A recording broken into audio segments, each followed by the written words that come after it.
Good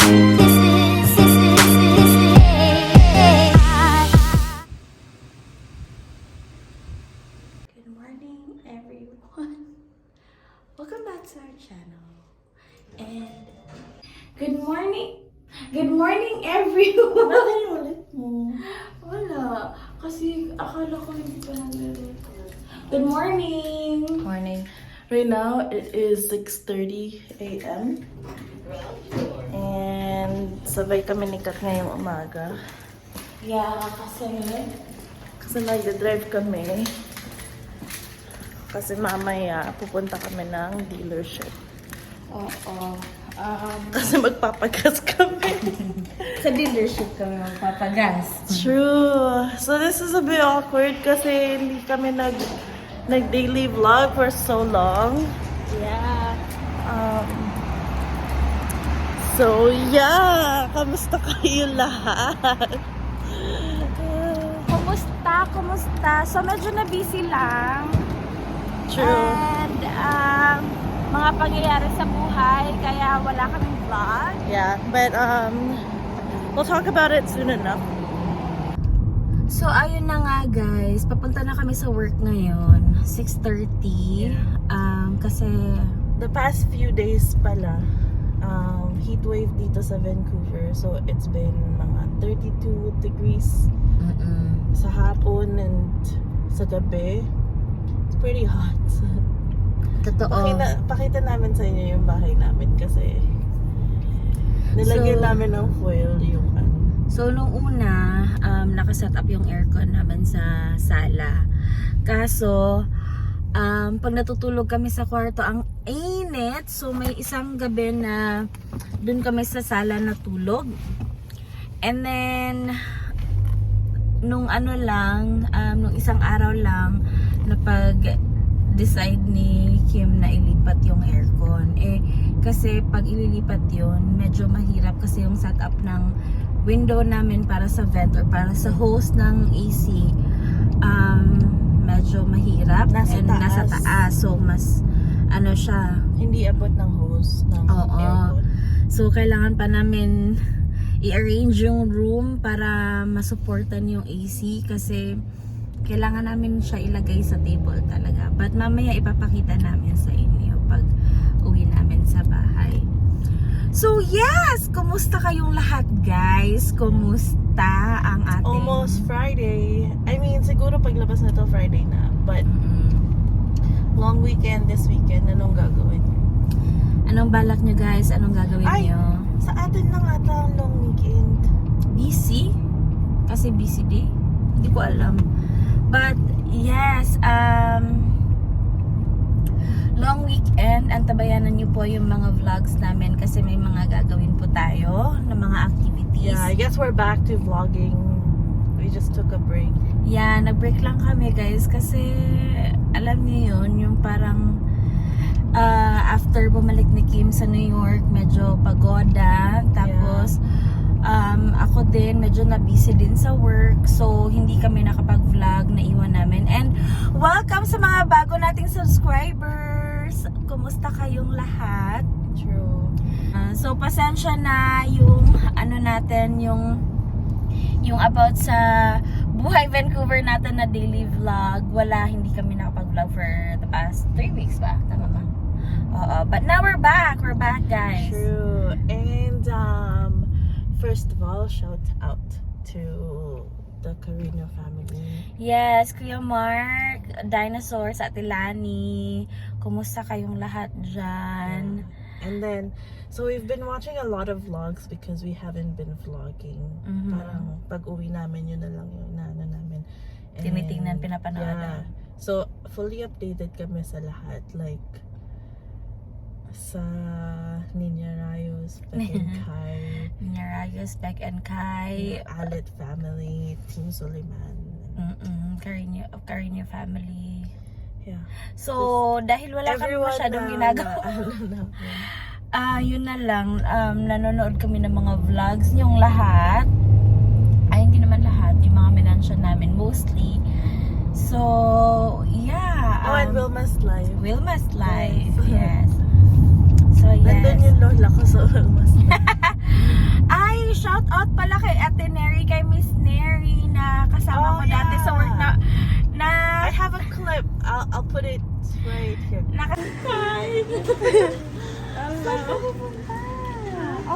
Sa lubong naman siya nung nag-grocery kami sa 88. Tapos hindi ko siya na-notice. Miss Nair, sorry. Kasi naka-mask, hindi ko siya nakilala kaagad. Pero, yeah, kumusta? Salamat sa panonood nyo. Salamat sa panonood nyong lahat. Yeah. So anyways, we are nearing work. Siguro mga 10 minutes na lang. Kaya later na lang ulit pag off namin ni Kat. Yeah, medyo nangawit na din yung kamay ko. So, see you guys later. Oh, tirik ng araw ah. Sobrang circle naman ng sun. Ayan oh, kita niyo ba? Mainit siguro. Wow.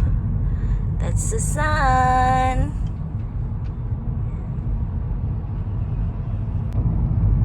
Okay, malapit na tayo sa work. Anong temperature ngayon? 21 degrees pala sa labas, guys. Pero ang highest ngayon according sa forecast or sa weather is 35 degrees. 35 ngayon? Yeah. Oh, mas mainit pa lang ngayon than yesterday. 35 close to 36 I think, feels like mga ganun. Pero for sure sa ibang bahagi ng BC ngayon mas mainit. So ayan guys, BC.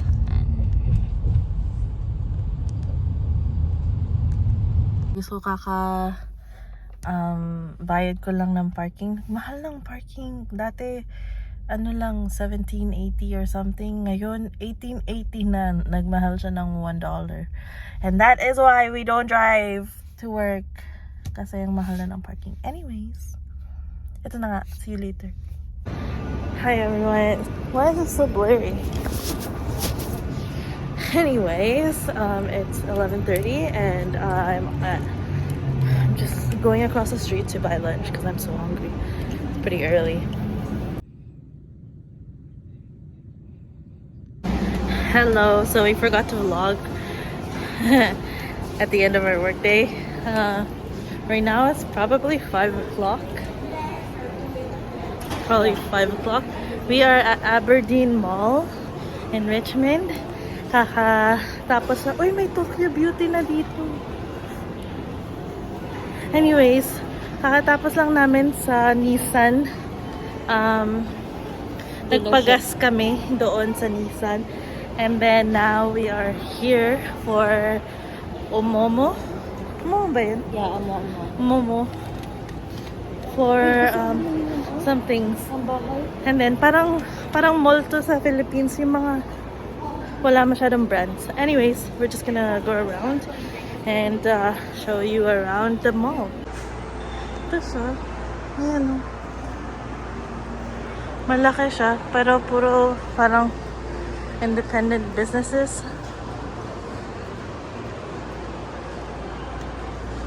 Ayan. I like it here though. It's nice. It's quiet. Tapos ang lawak. Here's the mall. Doon kami pupunta sa Umomo. Okay, we are here now at Umomo. Malaki yung Umomo nila dito guys. Hindi yung katulad sa ibang province. Two levels siya. Tapos, ang dami. Ayan. May nanap lang kami yung fan kasi mainit ngayon. So, looking for a fan. Ayan, houseware. We bought this one at Umomo. It's cute, that's why. Okay. Uy, sour. Awesome. Guys, sobrang init dito. It's 33 degrees. 33 degrees tapos nasa garahe kami. So, Sa labas siguro mga 35, no? Guys, sasabihin nyo na mainit yung Pilipinas, hindi talaga. Kasi ang totoo Ganun niyan, lang. mainit ang Pilipinas pero may hangin. So ngayon na nag-heat wave, wala pong hangin. Teka lang. So, teka mag-sisintat ako. So, ayun na nga. Akala namin na ano pala, konting kwento lang. Akala namin hindi mag-heat wave ngayon kasi yung forecast nila maulan daw ang summer. Chuchu, mga ganyan. Pero nung nalaman namin na nag-heat wave ang UK, sabi ni Kim, oh no. Parating na. Mukhang parating yan dito. And true. Eto na nga, sobrang init. Pero in fairness guys, this year, ano lang siya, parang 1 week lang. Last year kasi, mga isang buwan siya. Oh, at saka mas mainit last year, umabot talaga ng 40, 41. So may ibang town or ibang... Yun yung feels like, hindi naman yun yung actual temperature. Yeah, oo. Ngayon Pero siguro, 34, 30. 35, feels like mga 37, ganyan. So, medyo mainit siya. So, nakikita ko yung temperature sa Pilipinas ngayon, mga 20s lang, guys. Dito kami ngayon 30 something. Sabi nga ng kuya ko, okay lang yan kasi kahit na mainit dyan, may hangin pa rin naman, malamig pa din. Sabi ko, hindi talaga. Walang hangin, ang dry. So, True. At saka may sinabi yung ka-work ko na dating tiga Chicago kasi 'di ba ganitohan din yung mga weather nila minsan. Tapos sabi niya, parang ang feeling ko mas mainit ang init dito kesa sa init ng ibang bansa. And then yung friend niya daw sinabi sa kanya na baka totoo yan kasi mas malinis ang air dito, hindi na filter yung sunlight. So mas masakit sa Direct. balat Mas yung direct. yung sun. And then in the US or like in the Philippines, because there's so much pollution, it gets filtered, parang may may halo. may layer of shade basically. Ay my gosh, di pala. Kala mo naman. Okay guys, bibili kami ng pampalamig. Pampalamig. Kasi masyado mainit talaga. True, may nakita kami, na-discover kami na bagong place dito sa Richmond. Richmond. It's called Gosh Tea. Gosh. Yeah, they're open until like 2 a.m. which is really nice. And it's pretty good.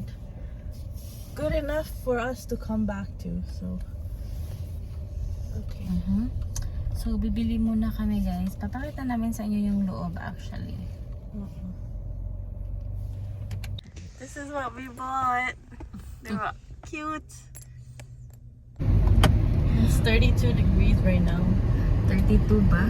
Oo, 32 degrees pala. At almost 9 p.m. Guys, nagpunta kami ng... Namin napuntahan na hindi kami nag-vlog kasi wala kaming iniisip. Nagpunta kami ng Walmart. Pero... before- nag-Daiso tayo. No, Umomo. Ay, Umumo. Tapos, Nag-Umomo kami. Yung Umomo guys, parang Daiso, parang ganyan. Japanese dollar store. Oo. Kasi naghanap kami ng portable na fan. Kasi nga, dadalhin sana namin. Kasi... camping. Oo, kasi mahilig kami lumalabas-labas eh. And then, recently, pumupunta-punta kami ng kahit saan, mainit. So, naghanap kami. Pero wala kami nahanap. So, then we had dinner na ba yun? I feel like, and nagsoli kami ng keyboard kasi sa... masyado maingay yung keyboard na yun. I think I vlogged earlier when I got to work kanina, and then I was telling them that it's too loud. So then we returned it. Uy, sorry, magalang. Ayan. We returned it. So Best Buy kami, and then after Best Buy, nagpunta naman kami ng Richmond Center. ng mall kasi Kumain kami. kumain kami sa food court. Yeah. To tipid, nag-share lang kami ng pagkain. Isang order lang, kinain namin, and then nag-share na lang kami kasi... Kasi may kanin yun guys, 2 scoops, Tapos dalawa yung meat. So parang even ang pagkahati. Anyway, so after that, nagpunta kami ng Walmart and bumili kami ng fan. So initially yung plano namin na fan was yung tag $10. Teka, ilalagay ko lang kayo dito ha. Yung tag $10. Pero wala siyang lakas guys, walang spirit. So bumili kami ng mas malaki. Kasi initially yung $10 nga, pero dalawa dapat yung bibilin namin. So that's already $20, pero hindi siya masyadong effective. Oh my God, ang ganda ng sunset. Yeah, so ito ipapakita ko sa inyo saglit. Okay, ayan talaga yung sunset. Bago ko pala ipakita yung yung fan. Papakita ko muna sa inyo yung sunset. But yes, ito siya guys. Ayun, nakapaan na ako. Ito siya yung fan na 8 folding telescopic. Basta ganyan siya. I think nakikita nyo to sa TikTok kayo or ewan ko. Tingnan mo yung ano. Yung sunset. Wow! It's like a background. Oh my God. Pastel colors. Right? Okay, yung nakikita nyo ngayon ay ang glass ng aming sasakyan Na madumi. na Super. madumi. Sorry. Magka-carwash kami ngayon. Kasi tignan nyo na kung gano'n na siya kadumi. So yeah, tama nga guys. It's already 9 and ganyan yung natin ngayon. Yeah, but going back, yes, yung fan natin is magkano ba yun? $30. And then trinay namin siya, meron siyang naman, na-change naman yung niya, yung kalakasan niya. So may 1, 2, and 3. And then mamaya ipapakita namin sa inyo kung paano siya i-unfold kasi folding nga siya. So good siya for traveling, na dadala-dala siya. Ito yung box, medyo malaki lang pero And rechargeable siya. oo, yung ilalim na lang talaga yung yung I mean, wala to sa ilalim, lang yan, yung box lang yan, and then yung basura.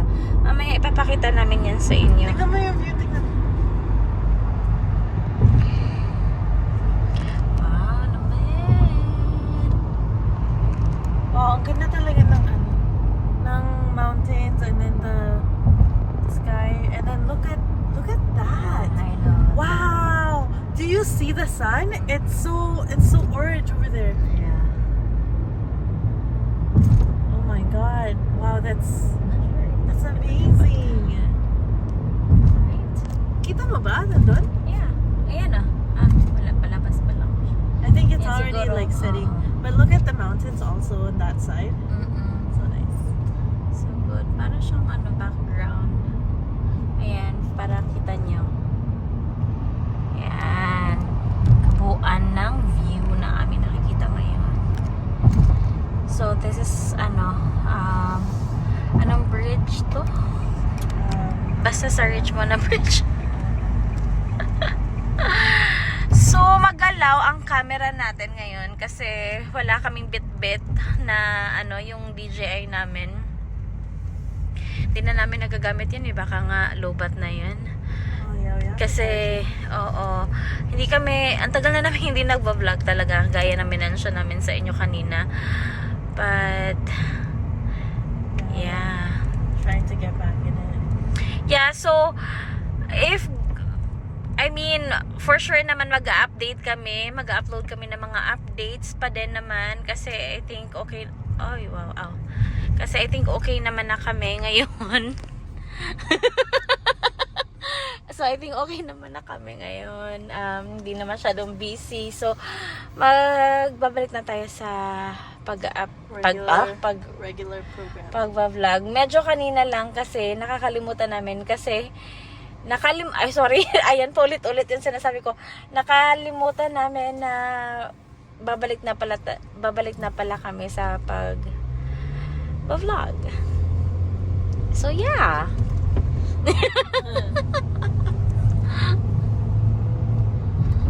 Yan. Guys, magpagas lang muna tayo. Anong 193 ang gas. 193 ang gas. Yeah. Tapos Pero kung RBC ang card nyo, you can link it to Petro-Canada and then you get 3 cents off every liter. So basically, 190 na lang ang gas. And then plus you get points. And then, guys, lately nag-aano ko ng mga surveys. Nag-fill up ako ng mga surveys online. Tapos they give me back like mga 800 points or something like that. And then naiipon siya, and right now I have $31 in Petro-Canada. Tapos hindi pa namin ginagamit. siguro for gagamitin na. emergency na lang. Nasaan yung Joke. card ko? Nandito pala. So, ayun na guys. After dito, wala, nag-burp ako, sorry. Naamoy mo ba? Baka mami dito. So, ngayon pala, pupunta kami ng car wash. Pero bago yan, magpagas muna kami. $19. Magkano? 19. Okay, $19 ang nabayaran niya for ilang liters ba to? 10? 10.05 liters. So, nabayaran niya is $19. So, okay guys, andito na tayo sa car wash. So, yung car wash pala dito, merong manual. Meron din ditong machine, or yung nasa car lang kayo, nasa loob kayo ng car, tapos may ka-car wash na automatic sa labas. Pero, ito kasi mas mura, and then hindi naman namin masyadong kailangan sobrang wash talaga yung car ngayon. Mainit? Hindi naman. So, tapos na siya guys. Hindi ko hinasprayan yung sa loob. What do you mean? Ito yung mat. Bakit? Natapunan kasi nung pabango kanina. Too late. Anyway, so ikwento mo sa kanila kung ano yung mga nilagay mo at tinitwist mo kanina. Anong doon? Yeah. So, magkano ang binayad mo? $6 in total. Oh, $6 pala. And that's how many minutes? Parang 3 minutes siya each time.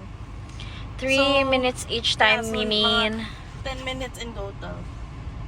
Kasi nag-rinse, parang pre-wash, tapos sabon. Pre-soak, sabon, and then just rinse. Feeling ko, nagganito lang kami ngayon kasi mabilisan.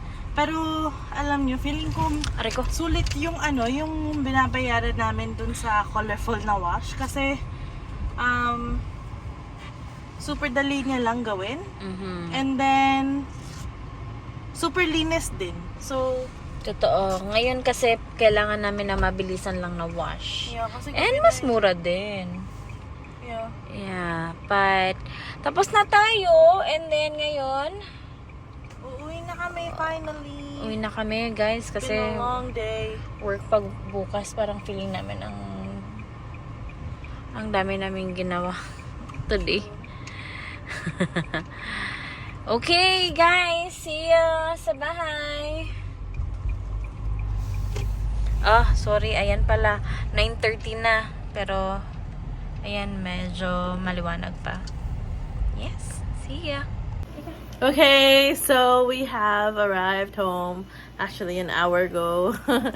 But as I was editing the vlog for today, for right now, Friday, I noticed that we said some things like we were gonna show you our bedroom and our setup right now. Okay, so yan yung sinasabi namin na nahirapan kami kasi so this is our dining table. This is our dining table. Nilagay namin dito sa loob kasi nga kailangan ito mataas because yung window nandun sa taas. And then yung na yan, yung parang blockage na yan, yung mat lang na for like exercising, we cut it to the size of that and then cut a hole in there so then the holes will fit inside. And then yeah, may bucket dito sa likod. And then here is the foil that Kat set up here. Para lang mag-deflect siya ng sunlight from outside kasi Actually guys, nalaman namin yun yung foil nakatawid lang si technique. Kat. Nalaman namin yung foil technique last year paano nag-heatwave dito kasi yung nakikita namin sa TikTok, nagbibigay sila ng tips paano daw gawin yung para medyo malamig sa loob. So yung foil, yung ginawa namin. True. So there it is. It's set up like that. The shiny side is on the one facing the outside is the shiny side. And then so basically how it works is the light gets deflected instead of it coming in, and then all of the coldness of the inside the house stays inside the house because it doesn't get warm from the light. But anyways, yeah, this is the setup. Medyo makalat na siya. This is our bed. And then, ito nga yung bucket na salihan ng water. Tapos, yun lang. Yeah, so I think we'll end this. Kung makita yung This likod ko. video. Okay, so I think i-end na namin yung video ngayon, guys, kasi gabi na din. And True. may work pa kami bukas, pero... Yes, it's gonna be another long day tomorrow because we've got lots of things to do. Mhm. And so yeah, sana abangan nyo ang aming coming vlogs because I don't know. We're gonna be doing mga exciting na mga... Maybe exciting for us, maybe not for you guys. I don't know because like we're not really that adventurous, but we want to keep documenting these vlogs because it's good for memories. And yeah. Anyways, we'll see you tomorrow. Bye. Good night! Bye!